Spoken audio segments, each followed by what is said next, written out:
guys, do you want something your kids will love and absolutely eat up? Then my meatball sub is just for you. So to start, I have some salt and pepper, and in my bowl I have 2 pounds of ground beef, and we're going to season that liberally with salt and pepper. And then we'll add roughly half a cup of breadcrumbs to this, and 1 large egg.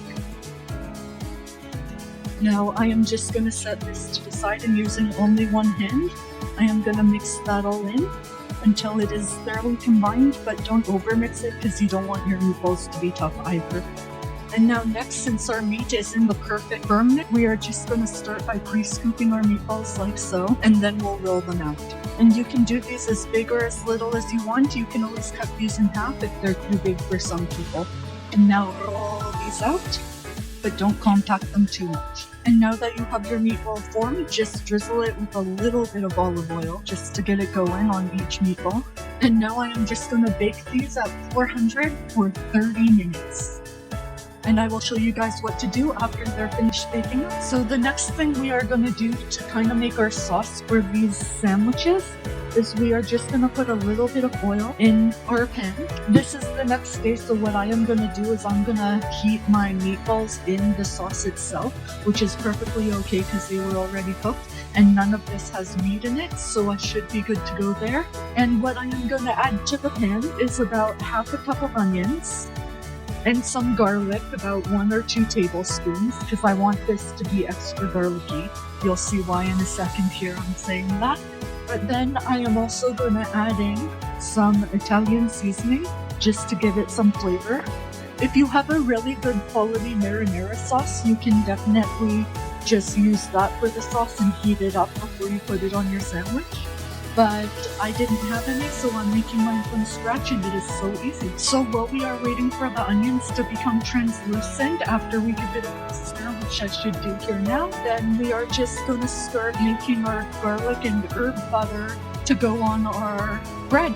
So for our garlic and herb butter, it is just simply about 1/4 cup of salted butter, or you can use unsalted if you want it slightly less salty. I did about a teaspoon of Italian seasoning in there. I did 4 cloves of garlic and some salt and pepper right there, and we are just going to melt this in the microwave. And the important part about this is you don't want it to be fully melted, you want it to be partway melted.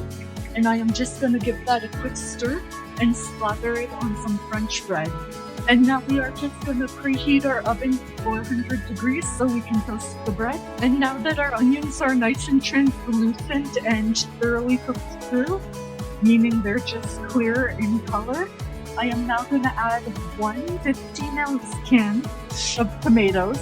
I am going to give that a nice little stir and turn down the heat for a second, just because it's getting a little wild. You can always control the temperature of your stovetop is what I say. And we're just going to add in some meatballs to this, and we're going to let it simmer until it is heated through. And as I usually say to people, don't forget to rinse out your cans and add in the water from the container. And now I'm just adding in my meatballs. I'm going to do all of them because these will stay good in the sauce for a couple days. So while the sauce cooks for about 15 to 20 minutes, I am just going to top our bread with some cheese because I almost forgot about the most important part. And that's going to become nice and cheesy and delicious. And it never fails me every time. It's always a good time. And for reference, I am using a Mexican cheese, but I would go with more of a mozzarella or a cheddar here. And now that my oven has preheated, I'm just going to toss in my garlic cheese bread and butter, I guess, into the oven for about 10 to 15 minutes. So basically now my sauce is done, but I want to keep it warm, so I'm just going to put it on like a medium-low heat to keep warm while the bread is toasting in our oven. Don't forget to turn it off after. And now that we are about 4 minutes out from our bread being done, I am just going to take out 2 meatballs, trying to reserve the sauce as best as I can. And I am just going to slice them in half so they have a flat surface to sit on. So just like that, and like that. And don't worry, we're going to be using the sauce too. And now I am simply just going to belt these.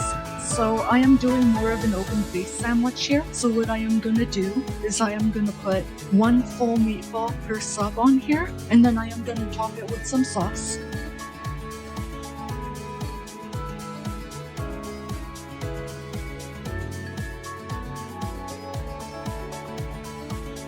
And if you feel like your sauce needs a little bit of sugar, because I know that canned tomatoes can sometimes be acidic, you can also add a pinch of sugar in this, so I wouldn't mind if you did that at all. I've heard baking soda works too, but I've had success with sugar only. Let me get you a nice shot of this. And now let me give you an honest review of how this tastes. I am super excited about this because I don't make these often, but when I do, I like to make sure it tastes absolutely amazing. So let's see. So this recipe is so good and it's so quick and easy to make. I actually thought about it, and if you wanted to make the meatballs in the sauce itself, you could always do that. What I would do first is I would brown the meatballs until it's all golden on the outside but not cooked thoroughly on the inside. Then I would take the meatballs out and then make your sauce, which I showcased here today. And then I would add the meatballs in and probably cook it for 20 minutes to half an hour. That way you're only really using two kinds of major dishes, like a pan and a sheet tray. And that'll make this a lot more streamlined. But I found that this was really good despite like the extra steps. So if that's important to you to have less steps, just know that. But the sauce is absolutely amazing. I kind of balanced it out with sugar because our tomatoes here are acidic, like I may have said before. So what I ended up doing was I tasted my sauce and then I sprinkled some sugar in, and it has a nice like marinary flavor, which is what I like in dishes like these. The meatballs were so tender, like I absolutely love a tender meatball, and it was mostly because we cooked it in the sauce, so that's definitely a plus in there. On top of that, I would say toast your bread for 10 to 15 minutes like I said in the instructions, and it'll be perfect every time. You also get that nice garlic and cheesy flavor if you use less sauce, so it is absolutely perfect that way. I really found it a really decent meal, and if that sounds good to you, stay tuned. Welcome to my kitchen, and let's see what I am cooking next.